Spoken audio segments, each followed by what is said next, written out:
चाणक्य और चंद्रगुप्त की ऐतिहासिक कहानी का यह नाट्यमय रूपांतर है। लगभग 2400 साल पहले प्राचीन भारत में मगध साम्राज्य पर नंद वंश का शासन था। नंद राजा धनानंद एक क्रूर और अत्याचारी शासक था, जिसके दुष्ट शासन में जनता त्रस्त थी। तब तक्षशिला में चाणक्य नामक एक विद्वान ब्राह्मण रहते थे, जिन्हें कौटिल्य या विष्णुगुप्त भी कहा जाता था। आचार्य चाणक्य एक कुशाग्र बुद्धे, दूरदर्शी रणनीतिकार थे, जिनका सपना था अखंड समर्थ भारत। एक दिन राजा धनानंद ने चाणक्य का भरे दरबार में अपमान किया। क्रोधित आचार्य चाणक्य ने सबके सामने प्रतिज्ञा ली कि वह नंद वंश का अंत करेंगे।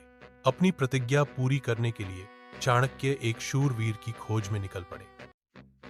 शांत घने वन में आचार्य चाणक्य विचारमग्न होकर चल रहे थे, भविष्य के बारे में सोच रहे थे।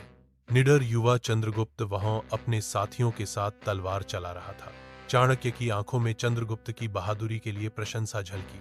उस युवा प्रतिभा से प्रभावित होकर चाणक्य ने एक जीवन बदलने वाला निर्णय लिया।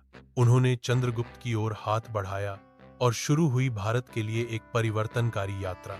तक्षशिला के आश्रम के शांत वातावरण में चाणक्य ने चंद्रगुप्त को प्रशिक्षित किया, शासन, रणनीति और न्याय के सार की शिक्षा दी।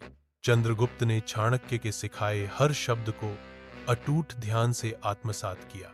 शिक्षक और छात्र के बीच का बंधन गहरा होता गया। चाणक्य और चंद्रगुप्त गांव-गांव जाकर नंद वंश के क्रूर शासन को देखने लगे। लोग डर से दुबक गए थे। उनकी आंखों में उत्पीड़न के गहरे निशान थे।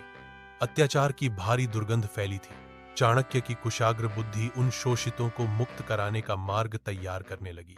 चंद्रगुप्त की मुट्ठियां कस गई। मुश्किल से युवावस्था के जलते क्रोध को उसने काबू में रखा।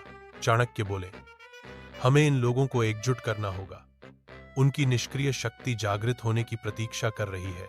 चिंताग्रस्त चंद्रगुप्त ने जवाब दिया, नंद आसानी से अपनी सत्ता नहीं छोड़ेंगे आचार्य। वे निर्दयी हैं।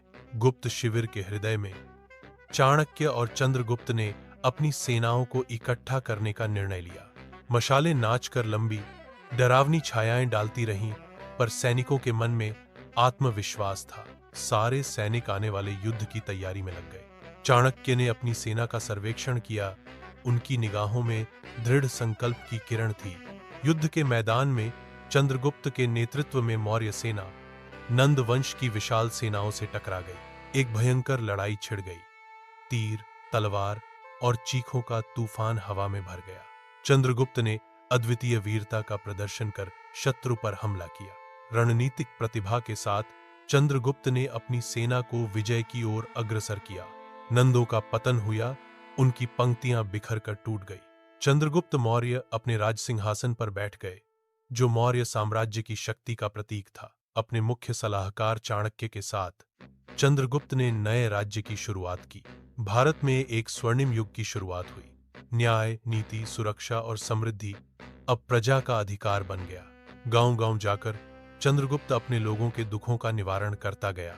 उनका विस्तारित हाथ दलितों के लिए आशा की किरण बन गया। हर प्रजाजन के लिए चंद्रगुप्त उनका अपना राजा बन गया। चाणक्य और चंद्रगुप्त उसी जंगल में घूमते हुए अपने राज्य के बारे में संभाषण करते थे, जहां वो पहले मिले थे।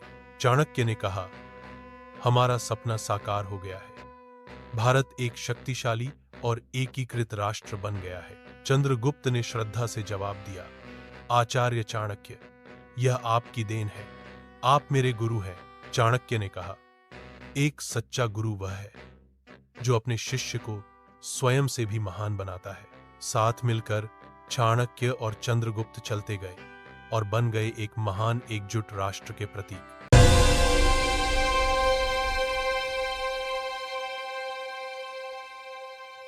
Thanks for watching FanJam Fables. Like, share, subscribe.